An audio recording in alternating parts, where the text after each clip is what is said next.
Dikutip Grid ID dari kanal YouTube Trans TV Official, Nia Ramadhani membeberkan pengakuannya itu kepada Herjunot Ali. Herjunot Ali yang menjadi bintang tamu dalam acara Nyonya Bos pada Minggu tanggal 7 Maret tahun 2021, bercerita bahwa dirinya sudah tidak terintimidasi dengan omongan jelek dari orang lain. Nia yang mendengar perkataan Herjunot, ikut membenarkan hal tersebut. "Gue juga sih alhamdulillah sudah di tahap itu," ujar Nia Ramadhani. Tak percaya, Herjunot Ali skakmat langsung istri Ardi Bakri itu.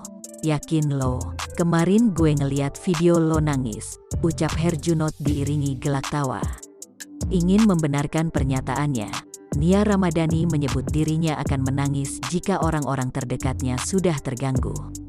"Karena pada saat orang-orang terdekat gue terganggu, di situ tuh gue mulai," imbuh Nia. Nia mengaku sudah cuek tentang berita yang membahas tentang dirinya. Namun, jika berita-berita tersebut membawa kesedihan untuk orang tersayangnya, Nia akan mulai terintimidasi dengan kondisi tersebut.